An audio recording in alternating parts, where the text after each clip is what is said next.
Ma'am, step away from the security line immediately. You're under arrest for impersonating a federal employee. The words cut through the bustling Denver International Airport security checkpoint like a thunderclap. TSA officer Derek Hutchinson's hand was already moving toward his handcuffs, his face set in that particular expression of authority that comes from years of unquestioned power. Captain Sarah Mitchell, 34 years old and holder of an impeccable 11-year record with Horizon Atlantic Airlines, stood frozen as metal cuffs clicked around her wrists in front of hundreds of stunned travelers. Her 4 gold captain stripes gleamed under the fluorescent lights. Her airline ID badge hung clearly visible around her neck, yet none of it seemed to matter. "Sir, I'm Captain Mitchell. My credentials are right here, save it." Hutchinson's voice dripped with contempt as he tightened the cuffs until they bit into her skin. "We get people like you every week trying to scam their way through security with fake uniforms. You think we're stupid?" The security checkpoint had gone completely silent. Passengers pulled out phones. A mother covered her young daughter's eyes. Business travelers exchanged uncomfortable glances. Sarah felt the familiar weight settle in her chest, not fear, but the exhausting recognition that this moment had been inevitable. She'd noticed the way Hutchinson's eyes had narrowed the second she'd approached his checkpoint.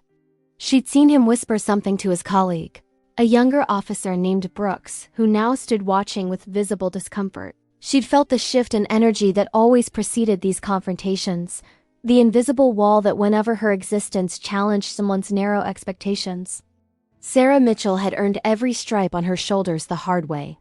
Raised in South Chicago by a single father who worked double shifts at a manufacturing plant, she'd fallen in love with aviation at age 7 during a school field trip to O'Hare International. While other kids dreamed of being celebrities or athletes, Sarah dreamed of commanding the machines that defied gravity itself. Her path had been brutal. Community college aviation program while working nights at FedEx loading cargo planes. Military service flying transport missions in the Middle East. Commercial training funded by loans she was still paying off. Every promotion scrutinized. Every mistake magnified. Every achievement attributed to diversity quotas rather than the thousands of hours she'd logged in some of the most challenging conditions imaginable. 3 weeks ago, she'd been randomly selected for additional screening at this same checkpoint. 2 weeks ago, a gate agent had questioned whether her captain's uniform was authentic. Last week, a passenger had demanded to speak with the real pilot before boarding her aircraft. Sarah had documented everything.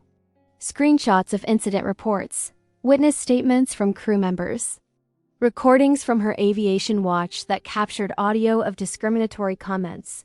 She'd been preparing for something exactly like this, though she'd hoped it would never come.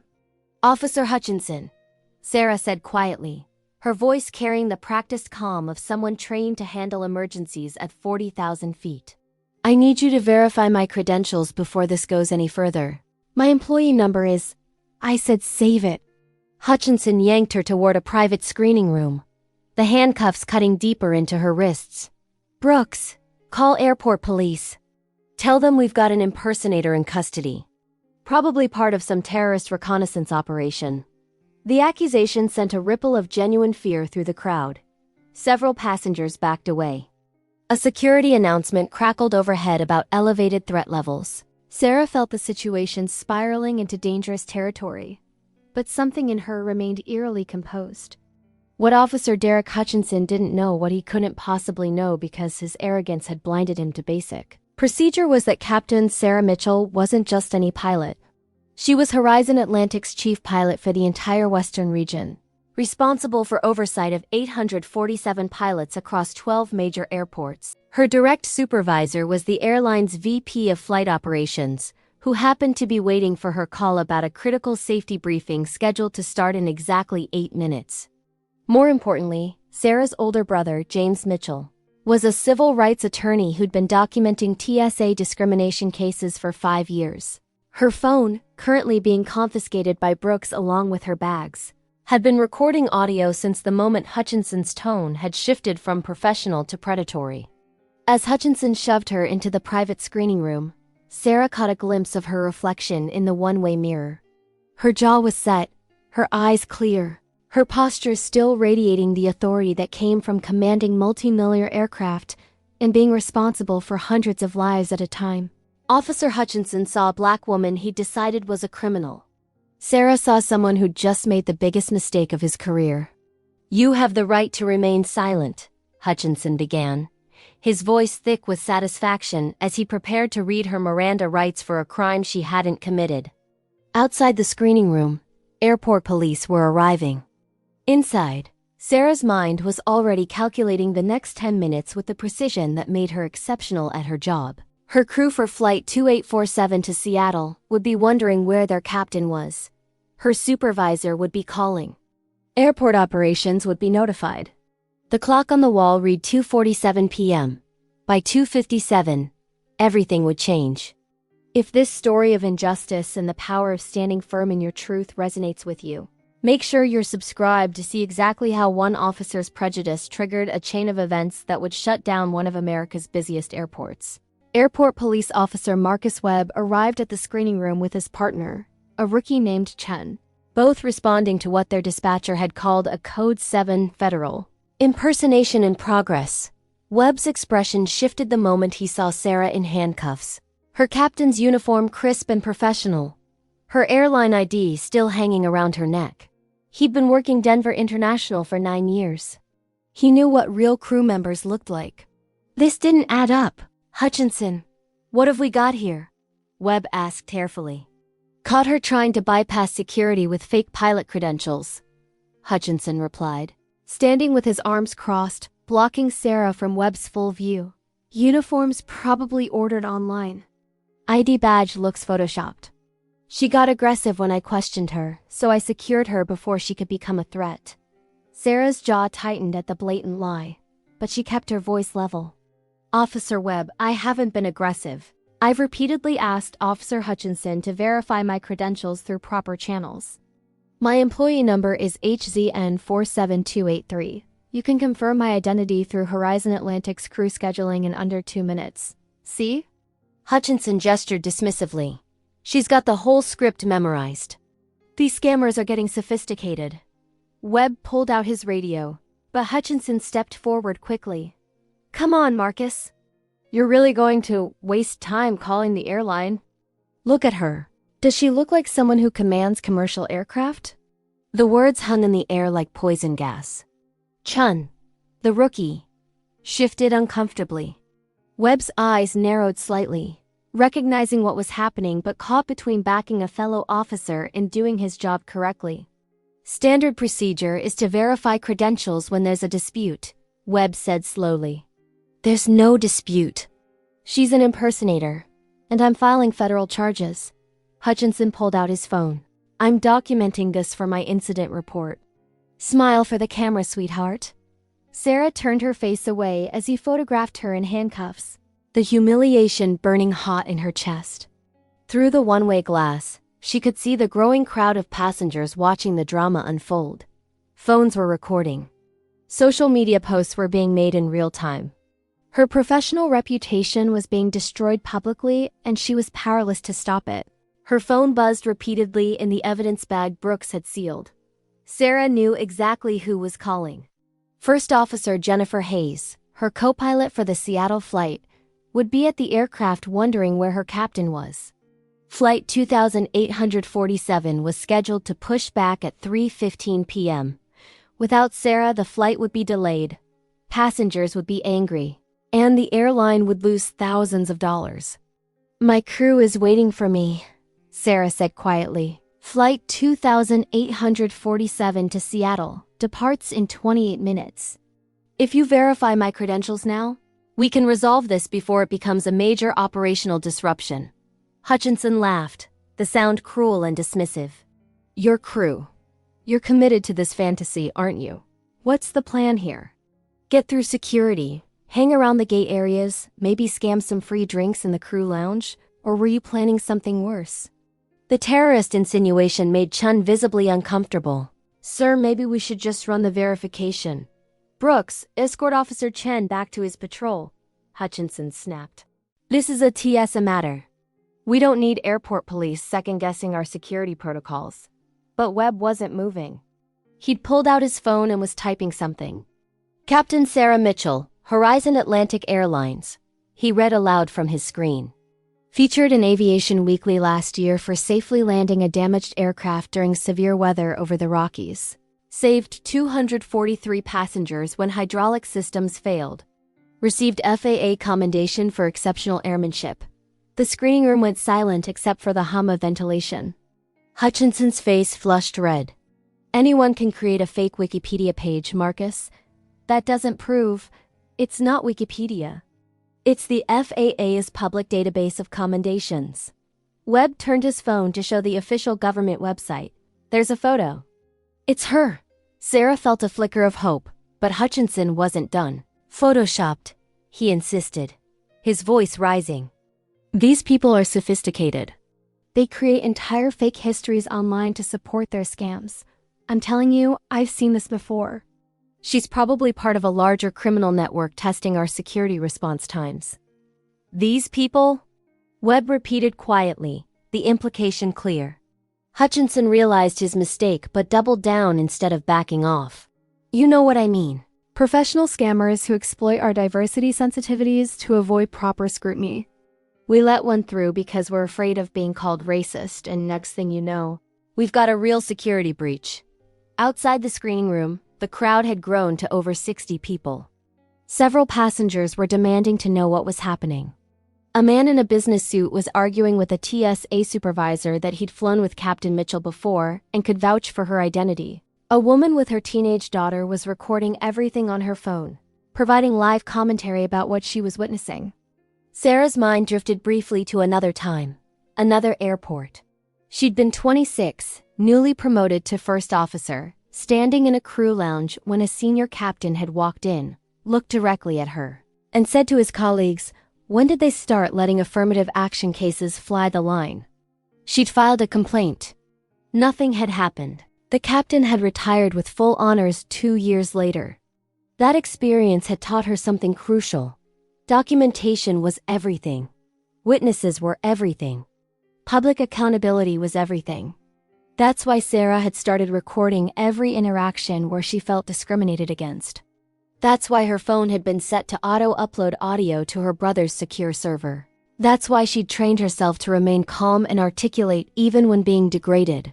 Because emotional responses were used to justify the mistreatment. Officer Hutchinson had just given her approximately 7 minutes of recorded material that would be admissible in court. I want to speak with your supervisor, Sarah said clearly, her voice carrying beyond the screening room. And I'm formally requesting that you contact Horizon Atlantic Airlines operations immediately. My absence from Flight 2847 constitutes a safety issue. And the FAA requires documentation of any incident that prevents a qualified pilot from reporting to duty. Hutchinson's expression darkened. You don't get to make demands. You're in custody for federal crimes. The only people you'll be talking to are federal prosecutors. Sarah's phone was buzzing constantly now. Through the one-way glass, she could see a Horizon Atlantic gate agent pushing through the crowd, looking confused and concerned. Behind her, a man in a pilot's uniform was approaching Captain David Richardson, Sarah's mentor and friend, who must have heard something was wrong. The clock read 2:54 p.m. 3 minutes had passed since Hutchinson had cuffed her. In 6 more minutes, the carefully constructed facade of his authority would begin to crumble in ways he couldn't imagine. Officer Hutchinson, Webb said slowly, his tone shifting from questioning to official. I'm going to need you to step outside with me for a moment. I'm not leaving my prisoner unsecured. She's handcuffed in a locked room. She's not going anywhere. Webb's voice carried weight now. We need to talk about procedure. Now. As the 2 officers stepped into the hallway, Sarah caught a glimpse of what was happening outside. The crowd had grown even larger. Security supervisors were arriving, and through the mass of people she saw something that made her heart rate spike. James Mitchell, her brother, was somehow already there, his attorney's briefcase in hand, his expression pure fury as he demanded access to his client. How he'd arrived so fast, Sarah didn't know. But the audio recording from her phone must have triggered the emergency protocol they'd established after her last discrimination incident. James had probably been monitoring the upload in real time, recognized the severity, and immediately headed to the airport. The pieces were falling into place exactly as Sarah had prepared for, though she desperately hoped this day would never come. Officer Hutchinson had escalated a routine security checkpoint into a federal incident, committed assault by applying excessive force with the handcuffs, made false accusations on record, and done all of it in front of dozens of witnesses with recording devices. What happened in the next 6 minutes would determine whether this became a lawsuit, a criminal investigation, or something far more consequential for everyone involved. James Mitchell's voice carried through the checkpoint like a courtroom verdict. "I'm Attorney James Mitchell, and you're currently violating my client's Fourth Amendment rights. Release her immediately, or I'm filing federal charges within the hour." Hutchinson returned from his hallway conversation with Webb, his face flushed with anger rather than concern. "Your client is in federal custody for impersonating a pilot. You can speak with her after she's been processed and charged." "Processed?" James pulled out his tablet, his fingers moving with practiced efficiency. "You mean after you fabricated enough paperwork to justify this arrest? I've got 7 minutes of audio documentation that tells a different story." Hutchinson's confidence faltered for half a second before reasserting itself. Audio can be edited.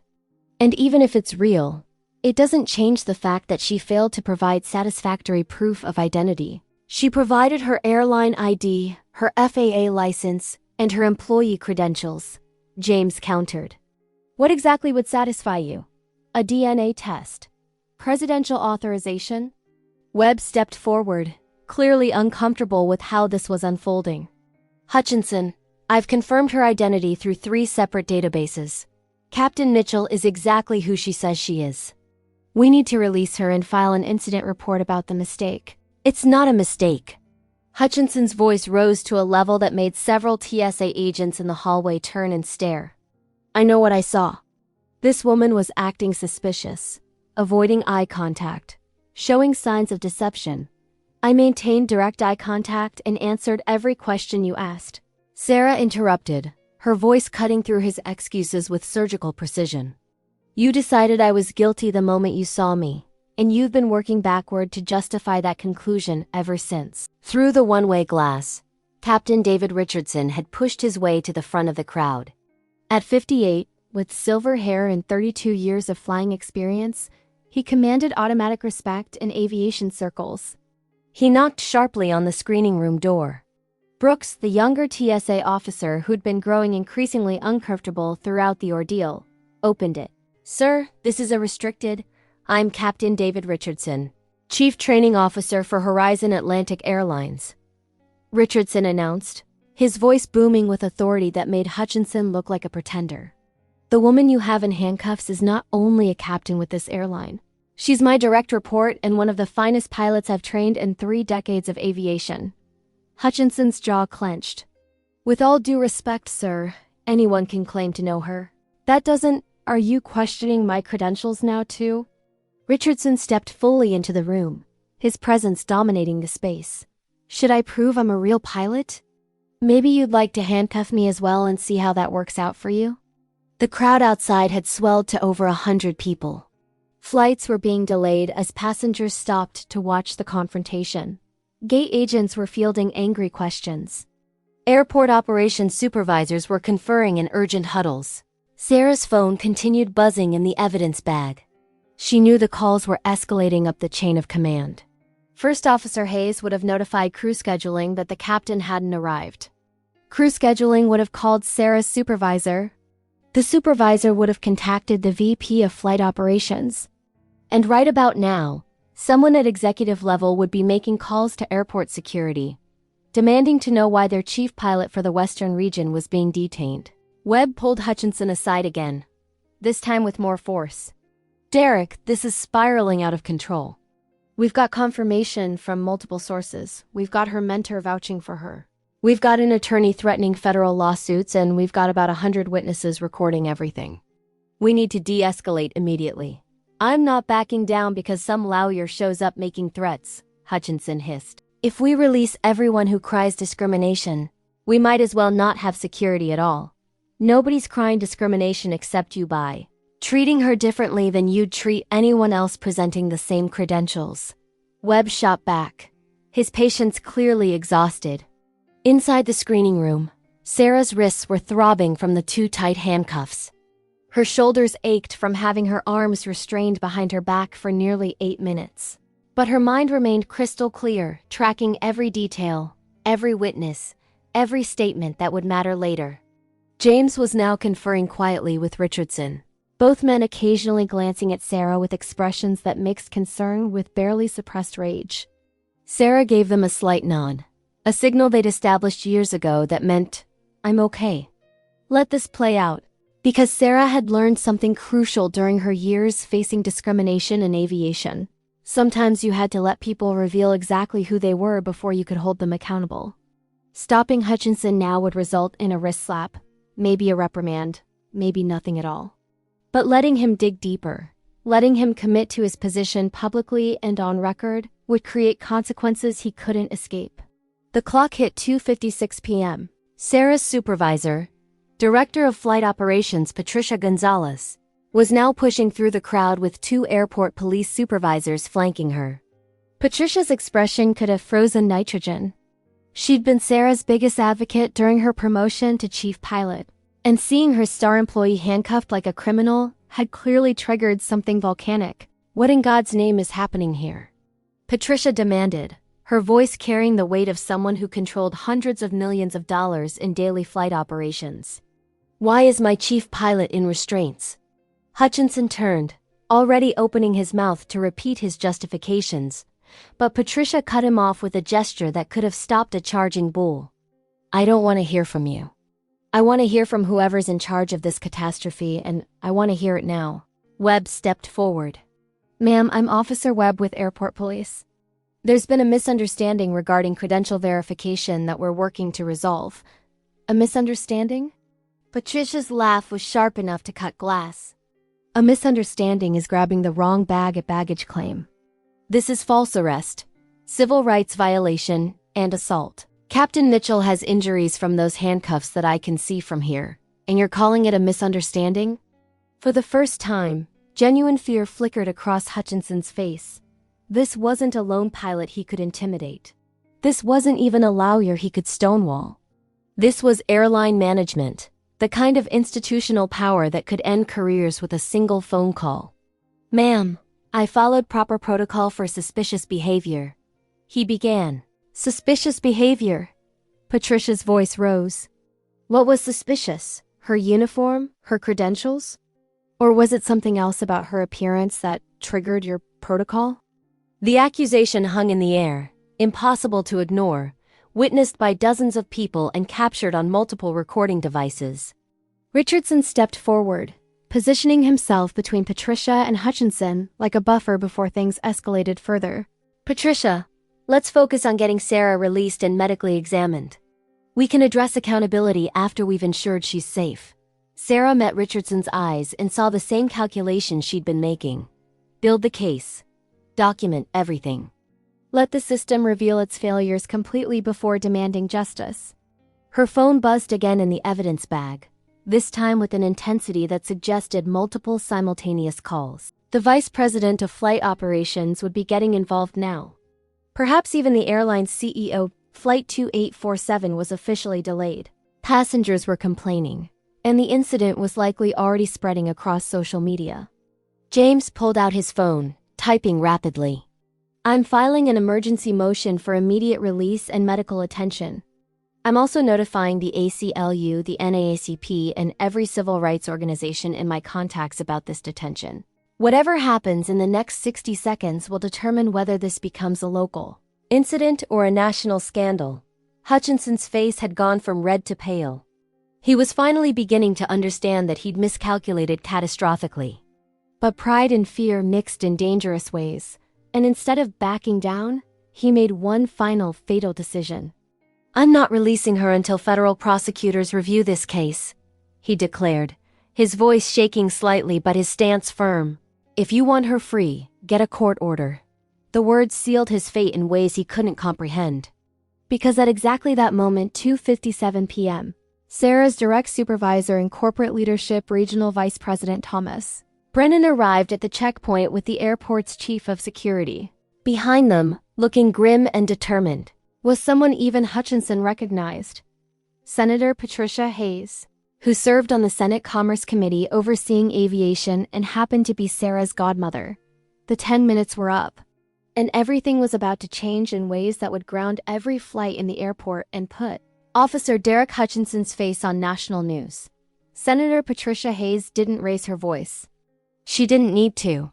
"Officer Hutchinson," she said, her words carrying the quiet authority of someone who'd spent 20 years holding federal agencies accountable.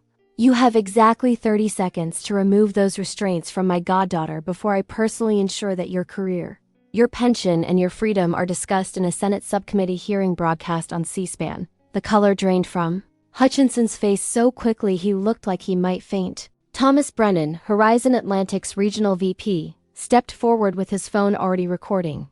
"For the record, I'm documenting the condition of Captain Sarah Mitchell, chief pilot for our Western region, who has been illegally detained for," he checked his watch, 9 minutes and 43 seconds. Despite presenting valid federal credentials, airline identification, and having multiple witnesses verify her identity.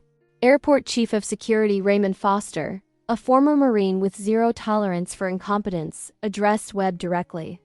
"Officer, release the captain immediately and call for medical personnel. Those handcuffs have been on too tight for too long, and we're going to need documentation of any injuries for the investigation." "Investigation?" Hutchinson's voice cracked. "I was doing my job. I had reasonable suspicion." "You had bias," Senator Hayes interrupted, her tone surgical. "We have audio recordings of you making assumptions based solely on Captain Mitchell's appearance. We have witnesses who heard you use the phrase, 'these people,' and we have you on camera refusing to follow standard verification procedures that would have resolved this in under 2 minutes.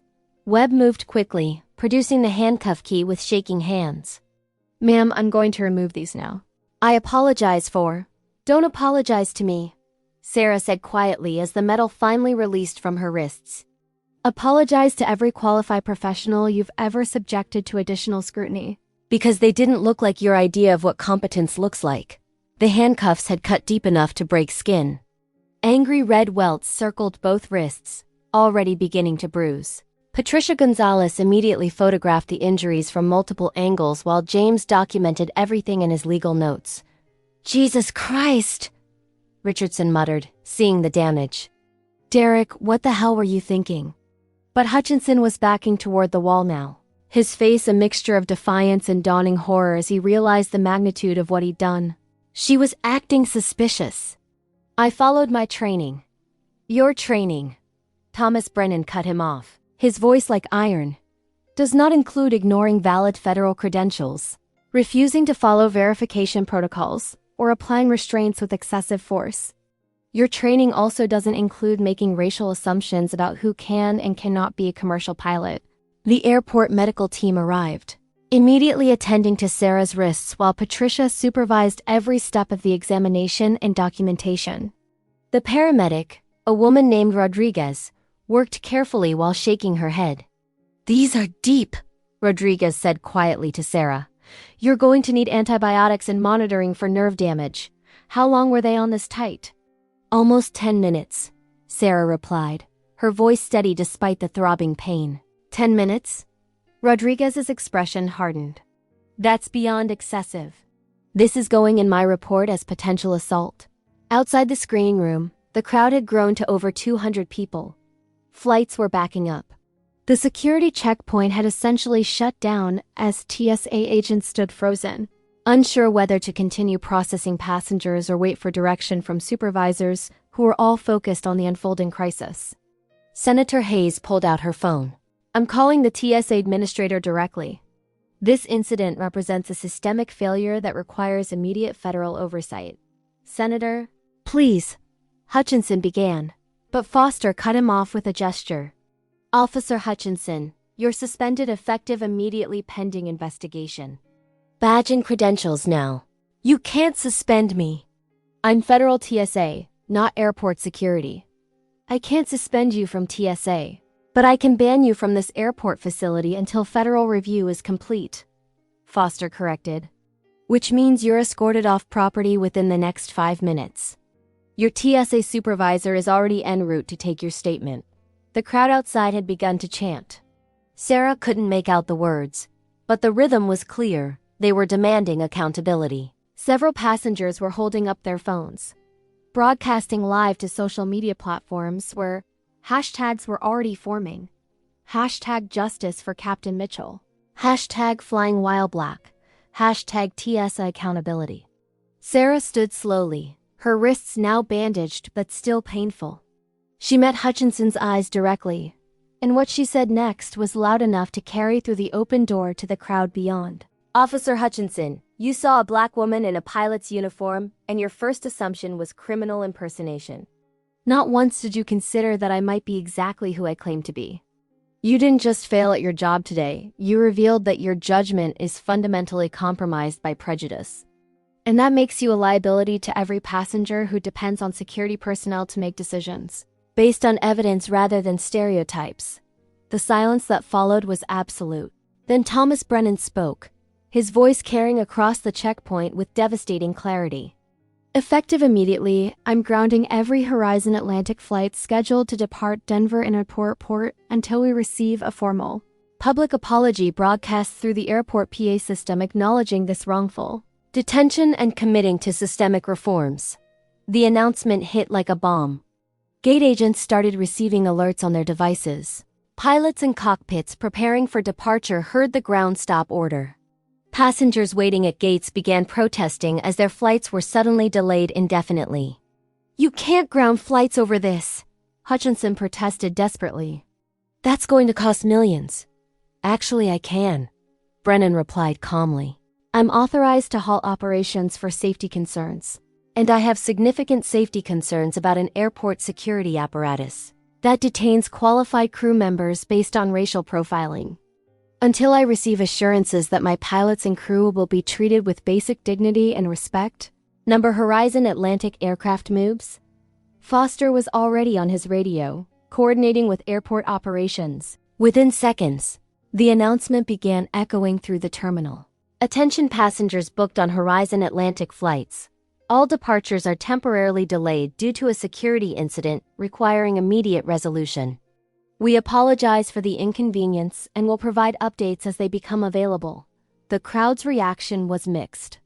Some passengers groaned about delays, but many more, having witnessed the incident or heard about it from those recording, began applauding. The sound built like a wave, spreading through the checkpoint and into the concourses beyond. Senator Hayes addressed the growing media presence now arriving at the checkpoint. This incident represents everything wrong with how we train and empower security personnel to make judgment calls about American citizens. Captain Mitchell is a decorated pilot with an impeccable service record who was assaulted and falsely imprisoned because one officer couldn't see past his own prejudices. This demands federal investigation and systemic reform. James was already drafting the lawsuit on his tablet, but he paused long enough to catch Sarah's eye. His expression asked the question, "How far do you want to take this?" Sarah's answer was clear in her gaze. "All the way." "I want a public apology," Sarah announced, her voice carrying to the cameras now recording. "Not to me personally, though I deserve one. I want a public acknowledgement that what happened here was wrong, that it represents a pattern of discrimination in aviation security and a commitment to immediate reforms. And I want it broadcast through every speaker in this airport so that every passenger, every employee, and every officer hears it clearly." Foster nodded grimly. "Captain Mitchell, you'll have it within the hour, or this airport faces a civil rights investigation that will make national headlines for months." Hutchinson was being escorted away now by his own supervisor, a grim-faced woman named Anderson who looked like she'd rather be anywhere else. Brooks, the younger officer who'd expressed discomfort throughout the ordeal, approached Sarah hesitantly. "Captain Mitchell, I want to apologize for not speaking up more forcefully. I knew something was wrong, but his voice broke slightly. "I should have done more." Sarah studied him for a moment, then nodded. "You're young. You're learning. The question is whether you'll remember this moment when you have the power to stop someone like Hutchinson in the future. Brooks nodded, his expression serious. I will. I promise. As medical personnel finished their documentation and Sarah prepared to finally leave the checkpoint, Patricia Gonzalez pulled her aside. Sarah, you don't have to fly today. We can get another captain for the Seattle route. You've been through trauma. I'm flying, Sarah said firmly. Hutchinson tried to take my authority away based on nothing but his prejudices. The best response to that is to do exactly what I'm qualified to do, command that aircraft and safely transport those passengers to their destination. If you've been following Sarah's journey and want to see how this fight for dignity and justice transforms an entire industry, make sure you're subscribed to witness the moment when a simple airport apology becomes a catalyst for nationwide change. The clock read 3:07 p.m. 10 minutes had passed since the handcuffs had clicked shut. In those 10 minutes, Officer Derek Hutchinson had destroyed his career, sparked a federal investigation, and become the face of everything wrong with racial profiling in American aviation security. But Sarah Mitchell's fight wasn't over yet. The apology was coming. The flights would resume, and the consequences for everyone involved were just beginning to unfold in ways that would reshape airport security protocols across the nation. At 3:34 p.m., Raymond Foster's voice echoed through every speaker in Denver International Airport. Attention all passengers, employees, and personnel. This is Raymond Foster, Chief of Airport Security. I am issuing a formal public apology on behalf of Denver International Airport for the wrongful detention of Captain Sarah Mitchell, a decorated pilot with Horizon Atlantic Airlines who was subjected to racial profiling, excessive force, and false accusations at our security checkpoint today. The entire airport seemed to pause. Travelers stopped mid-stride. Gate agents looked up from their computers. Pilots in cockpits turned up the volume. Captain Mitchell's credentials were valid. Her identity was verifiable within minutes. Yet she was handcuffed, injured, and publicly humiliated because of one officer's prejudice. This is unacceptable. We are implementing immediate reforms to our security protocols, mandatory bias training for all personnel, and establishing an independent oversight committee to investigate discrimination complaints. We apologize to Captain Mitchell and commit to ensuring no qualified professional is ever subjected to this treatment again. The airport erupted in applause. Passengers cheered. Crew members nodded with grim satisfaction. And in the pilot's lounge where Sarah was being cleared by medical personnel for flight duty, she felt something shift in the weight she'd been carrying for 11 years. Flights are cleared for resumption. Foster's voice continued. Horizon Atlantic operations may proceed. We thank passengers for their patience and understanding. Thomas Brennan stood beside Sarah, his phone already showing the social media explosion. You're trending nationally. 6 million views in the last hour. Every major news outlet is requesting interviews. After I fly my route, Sarah replied, flexing her bandaged wrists carefully. I've got passengers waiting. 43 minutes later, Captain Sarah Mitchell walked through Gate C-27 to thunderous applause from the 243 passengers who'd been delayed waiting for her. Many were filming. Several were crying. A young black girl, no more than 8 years old, broke free from her mother and ran up to Sarah. Are you really a pilot? The child asked, her eyes wide with wonder. Sarah knelt down, just as someone had once done for her. I am. And if you want to fly planes when you grow up, don't let anyone tell you that you can't. The girl's mother mouthed a tearful thank you as Sarah boarded the aircraft. Her first officer, Jennifer Hayes, greeting her with a fierce hug that ignored all professional protocols. Let's show them what we do, Sarah said quietly, settling into the captain's seat. Flight 2847 departed 17 minutes late but landed in Seattle 6 minutes early after Sarah executed one of the smoothest flights of her career. The passengers gave her a standing ovation as she made her post-flight announcement. 3 people asked for her autograph, 12 requested photos. The young girl drew her a picture of an airplane with Captain Sarah written in crayon. But the real consequences were just beginning. Officer Derek Hutchinson was terminated from TSA within 72 hours. The audio recordings James had secured proved he'd violated multiple protocols, made racially discriminatory statements, and applied excessive force without justification. Federal prosecutors reviewed the case and filed charges for civil rights violations and assault under color of authority.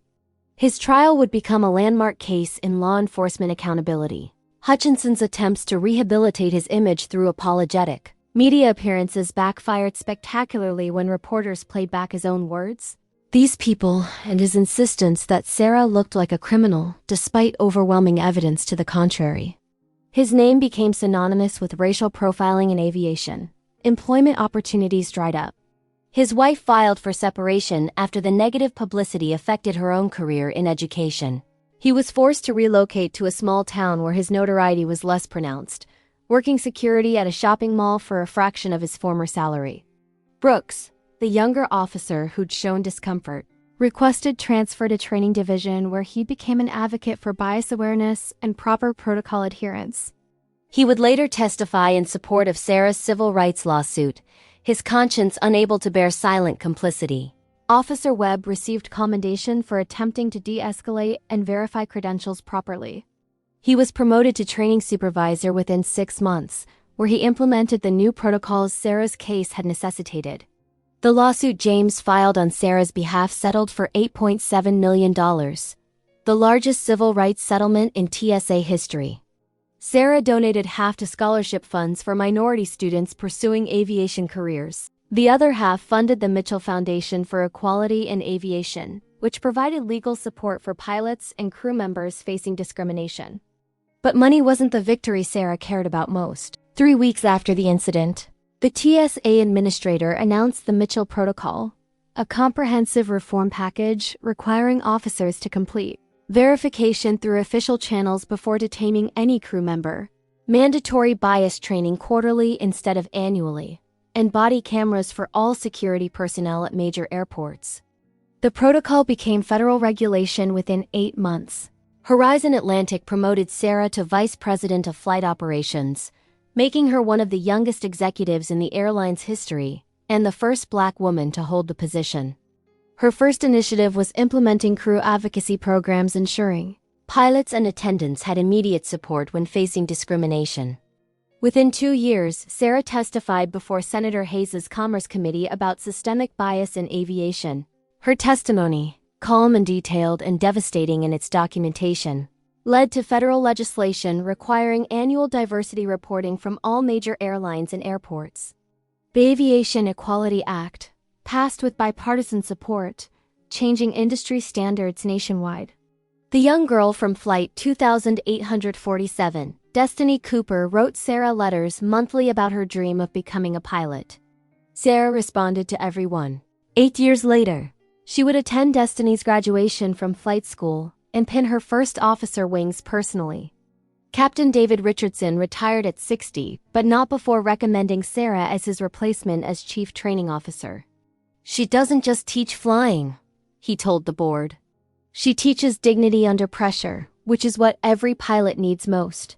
Patricia Gonzalez remained Sarah's strongest ally and closest friend. Together, they created mentorship programs that doubled the number of minority pilots in Horizon Atlantic's hiring pipeline within 5 years.